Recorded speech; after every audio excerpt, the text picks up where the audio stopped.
Dear students, अस्सलामु अलैकुम। Second year biology के लेक्चर में आपको वेलकम करते हैं। डियर स्टूडेंट्स, हम सेकेंड ईयर की बुक का चैप्टर नंबर 20 स्टडी कर रहे हैं। इस चैप्टर में प्रीवियस लेक्चर में हमने the process of DNA replication इसको स्टडी किया था। डियर स्टूडेंट, आज का जो हमारा टॉपिक है इसका टाइटल है व्हाट इज़ जीन। 137 पेज से ये हम इसको डिस्कस कर रहे हैं। तो इसमें कुछ थोड़ी सी हिस्ट्री बताई गई है कि जीन कैसे डिस्कवर हुआ और जीन होता क्या है। तो इसमें सबसे पहले दो साइंटिस्ट का यहाँ पे जिक्र किया गया है, आर्की बैलर्ड गैरड एंड विलियम बैटिसन। ये दो पर्सन हैं, आर्की बैलर्ड गैरड और विलियम बैटिसन, यानी गैरड एंड बैटिसन। ये दोनों डॉक्टर हैं, फिजिशियन हैं, जनरल प्रैक्टिशनर हैं। 1902 के अंदर इन्होंने ऑब्ज़र्व किया कि इनके पेशेंट्स में कुछ ऐसी बीमारियां हैं, कुछ डिजीज़ हैं जो फैमिली में चल रही हैं। यानी अगर वो डिज़ीज़ किसी पर्सन को है तो ये देखा गया उनके बच्चों में से भी किसी को है। फर्स्ट जनरेशन के बाद सेकंड जनरेशन में कोई बच्चा अफेक्टेड है या कोई नहीं है, थर्ड में कोई अफेक्टेड है या नहीं है।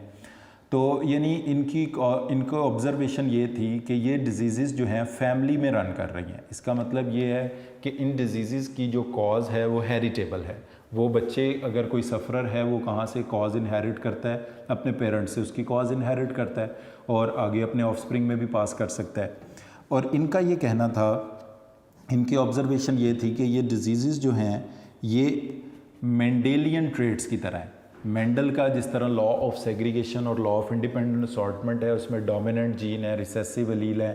तो जब वो बीमारी के अलील किसी बच्चे में इकट्ठे हो जाते हैं वो सफ़र कर जाता है, किसी में नॉर्मल जीन आ जाते हैं तो वो सफ़र नहीं करता। तो ये कुछ थोड़ा सा इंट्रोडक्टरी पार्ट है, ये ज़रा बुक से देख लें। फिर एक डिजीज़ है, हम इसको डिस्कस करते हैं।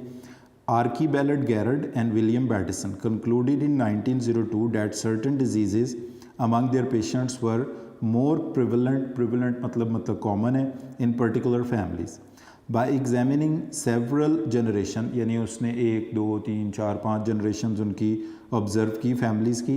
गैरड found that some of the diseases behaved as if they were the products of simple recessive allele. जो मेंडल का काम था, मेंडल का ये कहना था कि हर करेक्टर को कंट्रोल करने के दो अलील होते हैं, एक मदर से बच्चे में आता है, एक फादर से आता है। तो अगर वो रिसेसिव अलील किसी बच्चे में इकट्ठे हो जाते हैं तो गैरड का कहना था वो बीमार हो जाता है।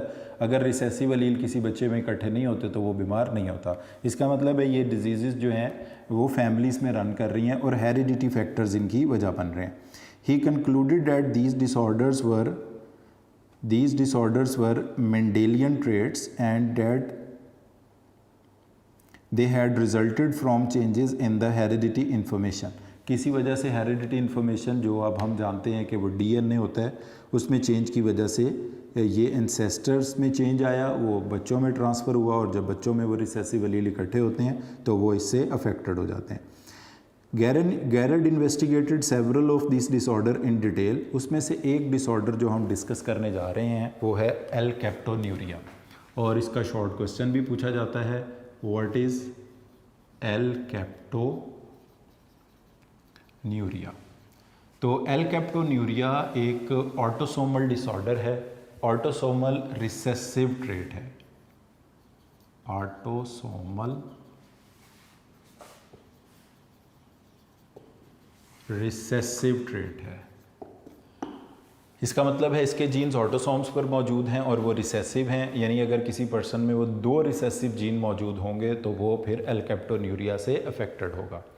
तो इस डिसऑर्डर में, इस डिज़ीज़ में होता क्या है कि एक कंपाउंड जो हमारी बॉडी में पैदा होता है इसको हम कहते हैं होमोजेंटिसिक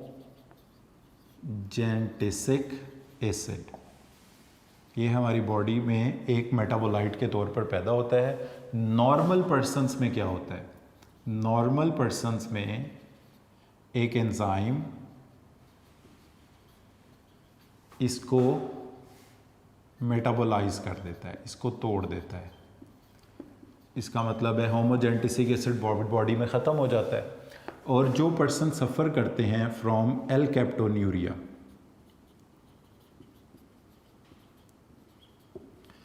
इन पेशेंट्स में लैक एंजाइम, वो एंजाइम नहीं बनता जो एंजाइम मेटाबॉलिज्म में इन्वॉल्व होता है होमोजेनेटिसिक एसिड की। तो इसकी वजह से ये होमोजेनेटिसिक एसिड पहले ब्लड में इकट्ठा होता है, ब्लड से फ़िल्टर होकर ये यूरिन में आता है, और ऐसा पर्सन जब यूरिनेट करता है तो इसके ब्लड में क्योंकि मौजूद होता है होमोजेनेटिसिक एसिड, तो जैसे ही इसका ब्लड जो ये पर्सन यूरिनेट करता है, ये ब्लड एयर को एक्सपोज होता है, एयर में से ऑक्सीजन को एक्सपोज होता है, तो होमोजेनेटिसिक एसिड बर्न आउट हो जाता है, ऑक्सीडाइज हो जाता है, और इसके ऑक्सीडाइज होने से इसका जो यूरिन है वो ब्लैक हो जाता है। The urine turn black because of the oxidation of homogentisic acid. तो जो नॉर्मल पर्सनस हैं उनकी बॉडी में एंजाइम होमोजेनेटिसिक एसिड को मेटाबोलाइज कर देता है, होमोजेनेटिसिक एसिड ख़त्म ही हो जाता है, ना ब्लड में इकट्ठा होता है ना यूरिन में आता है। जो पर्सन सफ़र करते हैं फ्रॉम एल्केप्टोन्यूरिया, इनके बॉडी में वो एंजाइम ही नहीं है जिसने होमोजेनेटिसिक एसिड को मेटाबोलाइज करना है, जिसकी वजह से होमोजेनेटिसिक एसिड पहले ब्लड में, ब्लड से यूरिन में, और जैसे ये पर्सन यूरिनेट करेगा ये यूरिन एयर को एक्सपोज होगा, इसमें ऑक्सीजन के साथ होमोजेनेटिसिक एसिड रिएक्ट करके बर्न हो जाएगा, ऑक्सीडाइज हो जाएगा, और इस ऑक्सीडेशन की वजह से यूरिन का कलर जो है वो ब्लैक हो जाएगा। तो this disease is due to the lack of a gene which is responsible for the synthesis of this enzyme. तो ये डिज़ीज़ गैरड और बैटिसन ने ऑब्ज़र्व की अपने पेशेंट्स की फैमिलीज़ में। इस पॉइंट को ज़रा आप बुक से देख लें। Garrod investigated several of this disorder in detail. अब उसमें से एक एग्जांपल दी है। In alkaptonuria the patient produce urine that contained homogentisic acid. This substance oxidised rapidly when exposed to air, turning the urine black.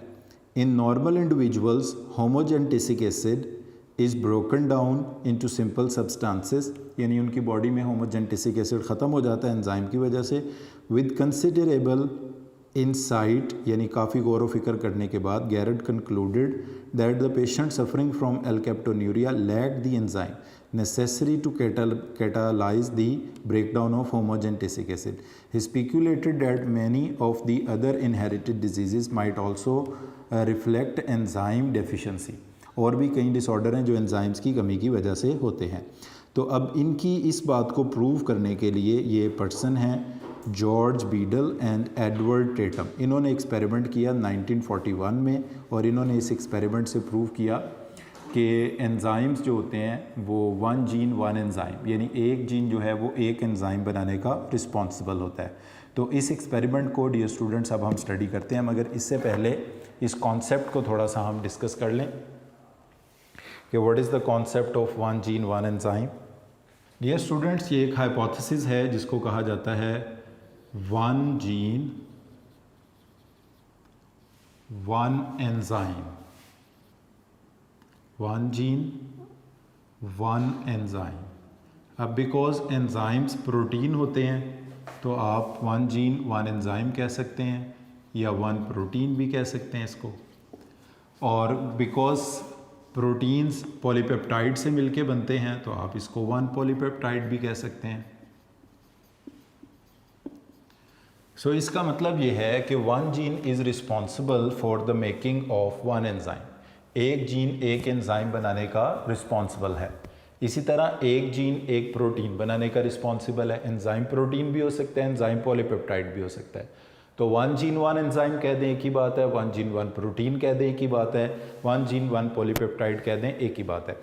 अब अगर ये gene normal है तो ये एंजाइम प्रोटीन या पॉलीपेप्टाइड नॉर्मल होंगे। अगर ये जीन डिफेक्टिव है तो ये एंजाइम प्रोटीन पॉलीपेप्टाइड या तो डिफेक्टिव बनेंगे या बनेंगे ही नहीं। इसका मतलब है जितनी भी हमारी बॉडी में प्रोटीन्स हैं उन सबको बनाने के रिस्पॉन्सिबल कौन है? जीन्स हैं। जितने भी एंजाइम्स हैं उन सबको बनाने के रिस्पॉन्सिबल जीन्स हैं। जितने भी पॉलीपेप्टाइड्स हैं उनको बनाने के रिस्पॉन्सिबल जीन्स हैं। तो one gene will synthesise one specific enzyme, one specific protein और one specific polypeptide. This hypothesis is known as one gene one enzyme hypothesis, इसको हम कहते हैं। डियर स्टूडेंट, बीडल और टेटम ने इस हाइपोथेसिस को अपने एक्सपेरिमेंट के ज़रिए प्रूव किया, और इस एक्सपेरिमेंट में उन्होंने एक फंगस को इस्तेमाल किया जिसे कहते हैं न्यूरोस्पोरा। जो फंगस बीडल और टेटम ने इस्तेमाल किया इसको हम कहते हैं न्यूरोस्पोरा, और न्यूरोस्पोरा को पिंक ब्रेड मोल्ड भी कहा जाता है। पिंक ब्रेड मोल्ड भी इसको कहा जाता है बिकॉज इसकी पिंक कलर की कॉलोनीज होती हैं। तो ये एक फंगस है जिसको उन्होंने अपने एक्सपेरिमेंट में इस्तेमाल किया। अच्छा, फिर इन्होंने दो मीडियम बनाए। एक मीडियम को इन्होंने कहा मिनिमल मीडियम,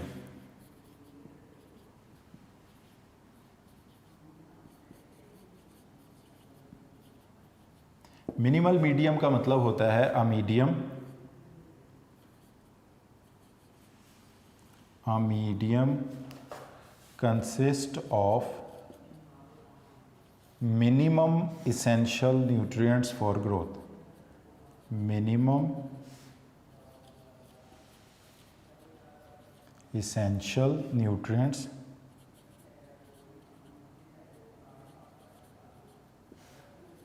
for growth.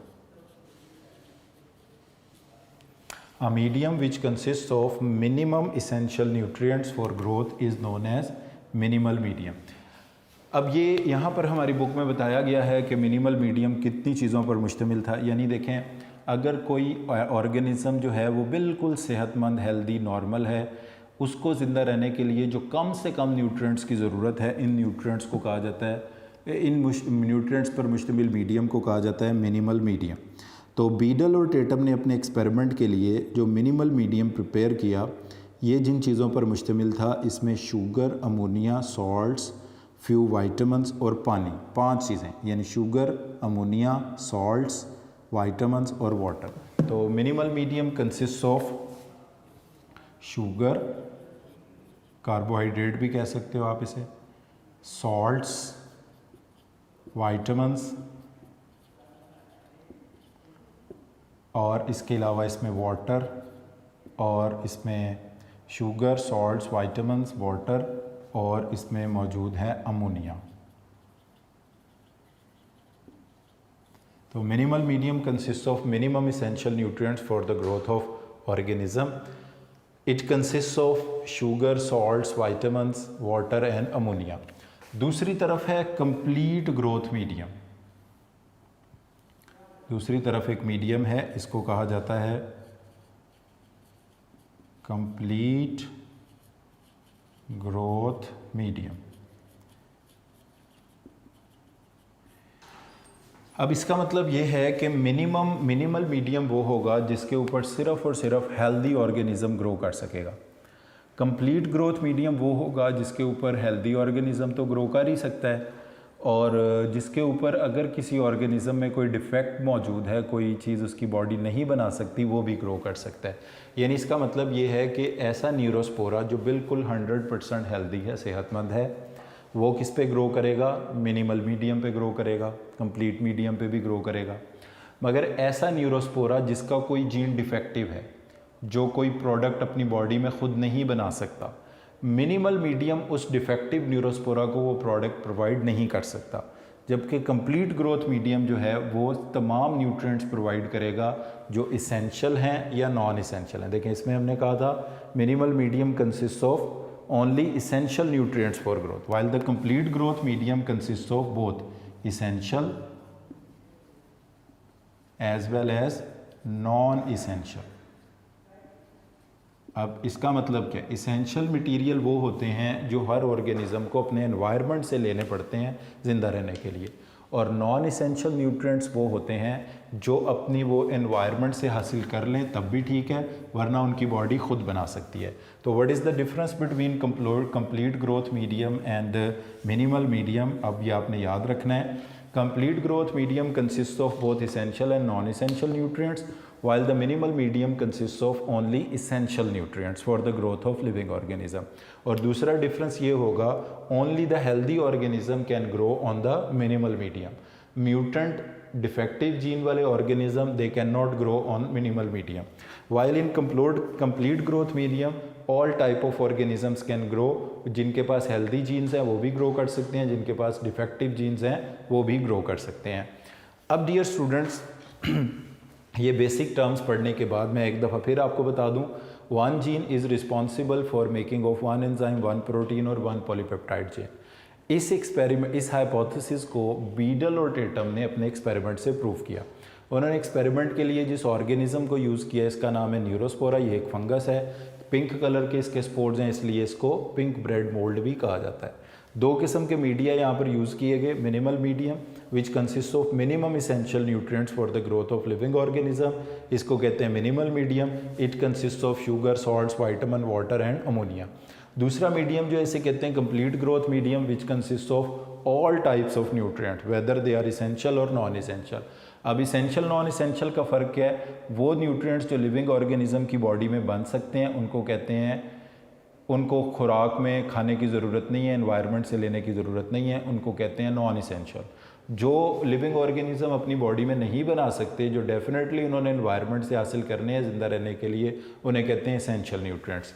तो डियर स्टूडेंट, अब हम इस एक्सपेरिमेंट को पेज नंबर 138 पर अगर आप अपनी बुक में एक स्केच ड्रॉ किया हुआ है इसमें से देखें तो सबसे पहले एक और चीज़ के जो हेल्दी जीन्स वाले ऑर्गेनिजम्स होते हैं उन्हें कहते हैं वाइल्ड टाइप, और जो डिफेक्टिव जीन वाले ऑर्गेनिज्म होते हैं उन्हें कहते हैं म्यूटेंट टाइप। तो सबसे पहले इस तस्वीर में, इस डायग्राम में आप देख सकते हैं कि बीडल और टेटम ने अपने एक्सपेरिमेंट में न्यूरोस्पोरा की वाइल्ड टाइप को यूज़ किया है। तो dear student, first test tube में जो कि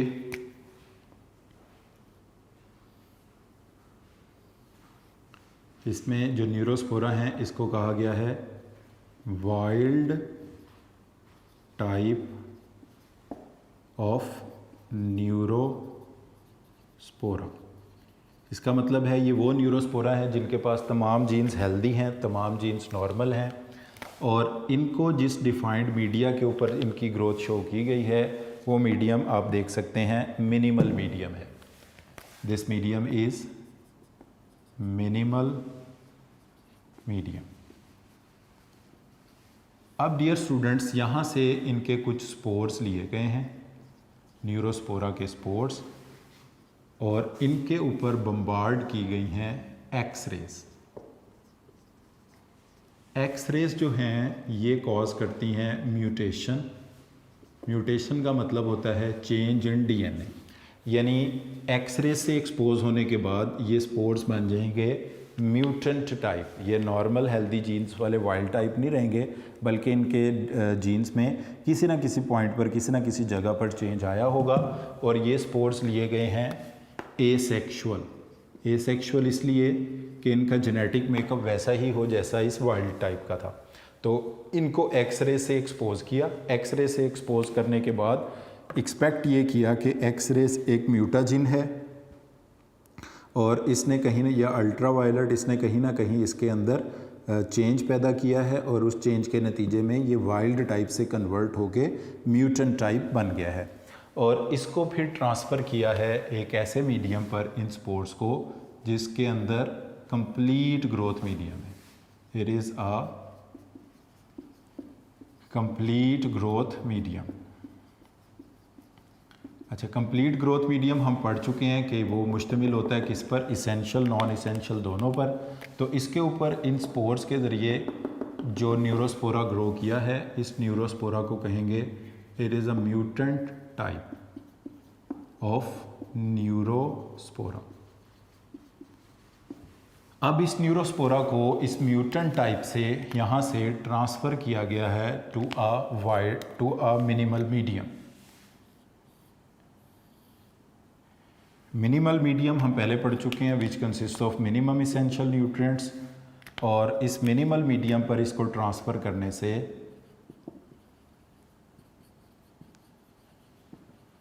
नो ग्रोथ, कोई ग्रोथ नहीं आई। तो इससे एक बात पता चली है कि एक्सरे से एक्सपोज होने से पहले ये स्पोर्स, न्यूरोस्पोरा के स्पोर्स मिनिमल मीडियम पे ग्रो कर रहे थे, ये वाइल्ड टाइप थे। एक्सरे से या अल्ट्रावायलेट रे से एक्सपोज होने के बाद ये म्यूटेंट हो गए हैं, इनके डीएनए में कहीं चेंज आया है। इन्होंने कंप्लीट ग्रोथ मीडियम पर तो ग्रोथ की मगर मिनिमल मीडियम पर ग्रोथ नहीं की। इसका मतलब है कहीं से ऐसा जीन डिफेक्टिव हुआ है जो किसी इसेंशियल एंजाइम को, प्रोटीन या पॉलीपेप्टाइड चेन को बनाता था। इसेंशियल का मतलब ये है कि किसी ऐसे मटेरियल को बना रहा है जो इनको मिनिमल मीडियम प्रोवाइड नहीं कर सकता, कंप्लीट ग्रोथ मीडियम इसको प्रोवाइड कर सकता है।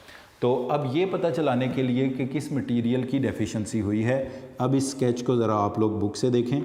138 पेज पर पहली टेस्ट ट्यूब में देखें लिखा गया मिनिमल मीडियम, वाइल्ड टाइप का न्यूरोस्पोरा। वाइल्ड टाइप वो होती है जो बिल्कुल हेल्दी होती है, नॉर्मल होती है, जिसका कोई जीन डिफेक्टिव नहीं होता। ये पिंक कलर, इसमें ऑरेंज पिंक कलर नज़र आ रहा है, इसका मतलब ग्रोथ हुई है। एसेक्सुअल स्पोर्स लिए न्यूरोस्पोरा के, जिनके ऊपर एक्स रेज, अल्ट्रावायलेट रेज इनको एक्सपोज किया ताकि इनके डीएनए में कहीं पे चेंज आए, इनमें म्यूटेशन हो, और म्यूटेशन के बाद इन स्पोर्स को कंप्लीट ग्रोथ मीडियम पे ट्रांसफ़र किया। कंप्लीट ग्रोथ मीडियम में ग्रोथ आ जाती है। इसके बाद ये जो स्पोर्स हमें हासिल हुए हैं, इन स्पोर्स को ट्रांसफ़र किया गया है मिनिमल मीडियम, और मिनिमल मीडियम में ये सबसे ऊपर जो टेस्ट ट्यूब बनाई है इसमें लिखा हुआ है test on minimal medium to confirm presence of mutation. कोई ग्रोथ नहीं आई, कोई पिंक कलर की कॉलोनी नहीं बनी, इसका मतलब है कोई ग्रोथ नहीं हुई। अब डियर स्टूडेंट्स, नीचे जो मल्टीपल ये टेस्ट ट्यूब्स दिखाई गई हैं, इसमें देखें लिखा गया है मिनिमल मीडिया सप्लीमेंटेड, यानी उसमें इजाफी तौर पर कोई चीज़ ऐड की गई है। वो 5 चीज़ें जो हमने पढ़ी थी, sugar, ammonia, salts, vitamins, water, उन 5 चीज़ों के अलावा कोई चीज़ ऐड करके देखा गया है कि न्यूरोस्पोरा में किस चीज़ की कमी हुई है। तो जैसे इनको लेबल भी किया हुआ है, ये मैं लेफ़्ट से स्टार्ट करूं तो पहली टेस्ट ट्यूब के नीचे लिखा हुआ है पेरिडॉक्सिन। इसका मतलब है मिनिमल मीडियम के इंग्रेडिएंट्स के अलावा इसमें पेरिडॉक्सिन ऐड किया गया, और रिज़ल्ट में आप देख सकते हैं कि कोई कलर चेंज नहीं हुआ। इसका मतलब है पेरिडॉक्सिन की कमी नहीं थी, फिर ग्रोथ नहीं आई। दूसरी में para amino benzoic acid add किया गया, इसमें भी ग्रोथ नहीं हुई। तीसरी में कोलिन ऐड किया गया, कोई ग्रोथ नहीं हुई। इनोसाइटोल चौथी में ऐड किया गया, कोई ग्रोथ नहीं हुई। न्यूक्लिक एसिड ऐड किया, कोई ग्रोथ नहीं हुई। फॉलिक एसिड ऐड किया, कोई ग्रोथ नहीं हुई। जब आर्जिनिन ऐड किया तो ग्रोथ आ गई। इसका मतलब ये हुआ कि एक्सरे से एक्सपोज होने के बाद न्यूरोस्पोरा के वो जीन्स जो आर्जिनिन बनाने में इन्वॉल्व थे वो नहीं बने। तो वो एंजाइम जो आर्जिनिन बनाने में इन्वॉल्व हैं, अगर वो नहीं बन रहे तो इसका मतलब है आर्जिनिन की बॉडी में कमी हो जाएगी। इस मिनिमल मीडियम ने, जिसको आर्जिनिन से सप्लीमेंट किया गया बिकॉज इसने आर्जिनिन प्रोवाइड कर दिया, इसमें ग्रोथ आ गई। नियासिन, राइबोफ्लेविन, थायामीन और मिनिमल कंट्रोल। मिनी कंट्रोल का मतलब है जिसमें कोई सप्लीमेंट, यानी किसी में ग्रोथ नहीं आई, सिर्फ जिसको आर्जिनिन से सप्लीमेंट किया उसमें ग्रोथ आई। तो इस बात से ये एक बात प्रूव हुई कि आर्जिनिन की कमी हुई थी एक्सरे से एक्सपोज होने के बाद। अब नेक्स्ट पेज पर भी एक तस्वीर है, अगर आप इसको अपनी बुक से देख लें, मैं इसको ड्रॉ भी कर देता हूँ कि क्रोमोसोम के ऊपर 3 जगह हैं जहाँ पर इसमें म्यूटेशन हुई है। Gene cluster 1, gene cluster 2 and gene cluster 3, यानी ये 3 डिफरेंट जीन्स हैं। उसमें किसी क्रोमोसोम में जीन क्लस्टर 1 पे म्यूटेशन हो गई, किसी में 2 पर हो गई, किसी में 3 पर हो गई। अब इसमें अगर हम ये एक क्रोमोसोम बनाते हैं, like it is a chromosome और पार्ट ऑफ क्रोमोसोम यू में से, इसके अंदर ये 3 जीन क्लस्टर्स हैं, यहाँ से यहाँ तक। इट इज़ जीन क्लस्टर 1, यहाँ से यहाँ तक gene cluster 2 and this is gene cluster 3। तो ये 3 जीन्स हैं। इसमें किसी क्रोमोसोम पे 1 पे, किसी में 2 में, किसी में 3 पर म्यूटेशन हुई है। अब जो जीन क्लस्टर 1 है ये बनाता है आर्जिनिन E, 2 बनाता है आर्जिनिन F और GH। ARG एब्रीवेशन है आर्जिनिन की, आर्जिनिन E ये जीन का नाम है, आर्जिनिन F और इसके 2 हिस्से हैं, आर्जिनिन G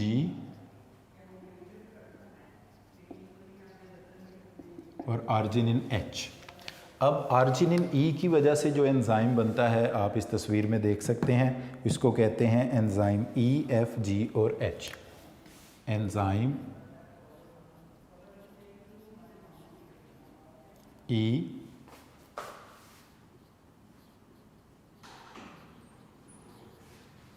एंजाइम F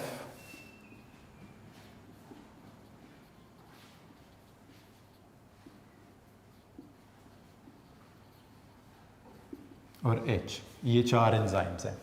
अब इसके नीचे पाथवे बताया गया है जिसके नतीजे में ये आर्जिनिन बनता है। ये डियर स्टूडेंट पहला जो चैप्टर है हमारा चैप्टर 15, उसमें जो यूरिया साइकिल का पाथवे है ये उसी के साथ कंटिन्यू करने वाला पाथवे है। इसमें ग्लूटामेट, उसके बाद है ornithine, citrulline, argininosuccinate and then arginine. तो ग्लूटामेट इसका सबस्ट्रेट है, ग्लूटामेट। उसमें अगर आपको याद हो हमने पढ़ा था उसमें यूरिया साइकिल में 2 अमाइनो ग्रुप्स होते हैं, 2 अमोनिया चाहिए होते हैं, उनमें से एक अमोनिया ये ग्लूटामेट प्रोवाइड करता है। तो जब ये अपना इसमें एंजाइम इसको कैटालाइज करेगा रिएक्शन को और इसको कन्वर्ट करेगा ऑर्निथिन में, ऑर्निथिन को कैटालाइज करेगा F, वो इसको कन्वर्ट करेगा सिट्रियोलिन में, सिट्रियोलिन को कन्वर्ट किया जाएगा G के ज़रिए आर्जिनिनोसक्सिनेट में, और आर्जिनिनोसक्सिनेट को ये एंजाइम H कन्वर्ट करेगा आर्जिनिन में, और आर्जिनिन ही चाहिए था।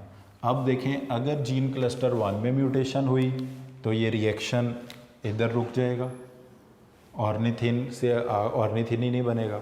अगर F में हुई तो सिट्रुलिन नहीं बनेगा, अगर G में हुई तो आर्जिनिनोसक्सिनेट नहीं बनेगा, और अगर H में हुई तो आर्जिनिन नहीं बनेगा। तो ये एक्सरे से एक्सपोज करने के बाद इन जगहों पर म्यूटेशन हुई जिसकी वजह से इनमें से कोई प्रॉब्लम पैदा हुआ। तो डियर स्टूडेंट्स, आज के लेक्चर में हमने स्टडी किया है बीडल और टेटम के पहले हमने व्हाट इज़ जीन से स्टार्ट किया, जिसमें हमने विलियम बैटिसन और गैरड और विलियम बैटिसन के एक्सपेरिमेंट्स की एल्केप्टोन्यूरिया की डिज़ीज़ को स्टडी किया। उसके बाद बीडल और टेटम का हमने एक्सपेरिमेंट स्टडी किया जिसमें हमने मिनिमल मीडियम को डिफ़ाइन किया, कंप्लीट ग्रोथ मीडियम को डिफ़ाइन किया, और फिर उसमें हमने न्यूरोस्पोरा पर उसने किस तरह से एक्सपेरिमेंट किया और हमने देखा किस चीज़ की डेफिशिएंसी हुई। इसके बाद हम डियर स्टूडेंट्स सबसे पहले ये 1 जीन 1 पॉलीपेप्टाइड का जो कंक्लूजन है इसको हम देखते हैं। पेज नंबर 138 का लास्ट पैराग्राफ देखें। For each enzyme in the arginine biosynthesis pathway, ये मैंने आपको बताया एंजाइम EFGH 4 एंजाइम है। Beadle and Tetam were able to isolate a mutant strain from the with a defective for that enzyme, and the mutation was always located on one of the few specific chromosomal site। यानी हर एक में किसी में gene cluster 1 में, किसी में 2 में, किसी में 3 में म्यूटेशन हुई थी।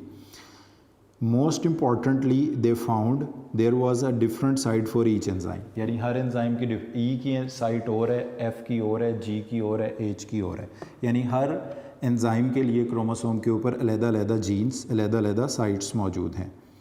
दस each of the mutant with they examine had a defect in single enzyme caused by a mutation in the single site of the chromosome, that is the single gene. Beadle and Tatum concluded that the genes produce their effects by specifying the structure of enzyme, that each gene encodes the structure of one enzyme, यानी हर gene एक specific enzyme specific protein को बनाता है। They called this relationship 1 gene 1 enzyme hypothesis because many of the enzymes contain multiple proteins or polypeptide subunit, each encoded by a separate gene. So this relationship today is more commonly known as 1 gene 1 polypeptide hypothesis, or you may say 1 gene 1 polypeptide hypothesis। तो ये मैंने आपको शुरू में बता दिया था कि इस हाइपोथेसिस को 1 जीन 1 एंजाइम या 1 जीन 1 पॉलीपेप्टाइड या 1 जीन 1 प्रोटीन हाइपोथेसिस कहा जा सकता है। अच्छा, फिर उसके बाद ये नेक्स्ट पेज पे डायग्राम के नीचे देखें, enzymes are responsible for catalysing the synthesis of all parts of an organism. Body के जितने भी केमिकल रिएक्शंस हैं, प्रोसेस हैं, उन सबको एंजाइम्स ने कंट्रोल किया हुआ है। They are responsible for the assembly of nucleic acid. Nucleic acid बनाने के लिए भी एंजाइम चाहिए। न्यूक्लिक एसिड में होता है RNA DNA। प्रोटीन बनाने के लिए भी एंजाइम चाहिए, कार्बोहाइड्रेट्स बनाने के लिए भी एंजाइम, लिपिड बनाने के लिए भी एंजाइम चाहिए। Therefore by encoding the structure of enzyme and other proteins, DNA specify the structure of organism itself. हमारी बॉडी की तमाम चीज़ों को कंट्रोल कौन करता है? डीएनए। अब डीएनए मतलब जीन्स। अब जीन्स जाकर खुद कुछ नहीं करते, जीन्स स्पेसिफाई करते हैं एंजाइम को और एंजाइम उस प्रोसेस को चलाते हैं। तो अगर जीन डिफेक्टिव होगा, एंजाइम डिफेक्टिव होगा, वो प्रोसेस भी डिफेक्टिव होगा। जैसा कि आपने इस एग्जांपल में देखा कि आर्जिनिन की डेफिशिएंसी हुई। अगर जीन क्लस्टर 1 में म्यूटेशन होगी, एंजाइम ई नहीं बनेगा, तब भी बायोसिंथेसिस किसकी डिस्टर्ब होगी? आर्जिनिन की। जीन क्लस्टर 2 में म्यूटेशन होगी, एंजाइम एफ नहीं बनेगा, अल्टीमेटली सिंथेसिस किसकी डिस्टर्ब होगी? आर्जिनिन की। जीन क्लस्टर 3 में म्यूटेशन होगी, एंजाइम जी या एच नहीं बनेगा, फिर भी अल्टीमेटली बायोसिंथेसिस किसकी डिस्टर्ब होगी? आर्जिनिन की। तो डियर स्टूडेंट, यहाँ पर हम आज के लेक्चर को मुकम्मल करते हैं, जिसमें हमने बीडल और टेटम का बड़ा इंपॉर्टेंट एक्सपेरिमेंट स्टडी किया। ये टॉपिक भी लॉन्ग क्वेश्चन के लिए इंपॉर्टेंट टॉपिक्स में से है। तो डियर स्टूडेंट, आज के लेक्चर को हम इधर ही ख़त्म करते हैं, मुकम्मल करते हैं। इसमें हमने जो चीज़ें मेनली डिस्कस की हैं उसमें एल्केप्टोन्यूरिया है, मिनिमल मीडियम है, और उसके बाद हमने कंप्लीट ग्रोथ मीडियम को स्टडी किया, और फिर हमने आर्जिनिन की बायोसिंथेसिस का पाथवे को स्टडी किया। तो आज के लेक्चर को इधर ही ख़त्म करते हैं, मुकम्मल करते हैं। Thank you very much for today.